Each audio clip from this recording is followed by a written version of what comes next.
Ada bazar yang jual makanan RM5 tau. Salah Ramadan korang. Ada yang dah pergi ke bazar Ramadan tahun ni? Samalah, saya pun belum pergi lagi.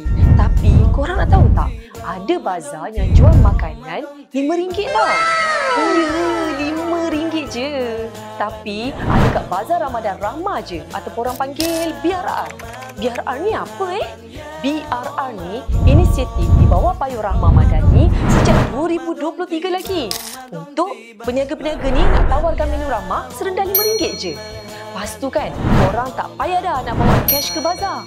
Sebab rata-rata peniaga BRR ni ada perkhidmatan e-wallet atau bayar secara digital di bawah inisiatif Ready. Ini lagi menarik. Korang yang datang BRR boleh juga dapat e-wallet sebanyak RM20 tau. Ada menu Rahmah, dapat pula e-wallet.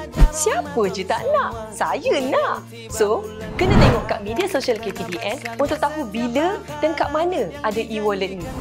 Last, yang paling best pasal BRR ni, diorang ada program My Safe Food yang akan uruskan dan selamatkan lebihan makanan dan minuman yang tak habis dijual. So, dapat tak elakkan pembaziran? Tak adalah kan kita nak nampak ada lebihan makanan tu buang begitu saja. Jadi, nak tahu kat mana je yang ada BRR ni, korang boleh scan the QR ni atau tengok poster lokasi di komen. Temulah kita ke Bazar Ramadan Rahmah. Pahala datang berlipat ganda.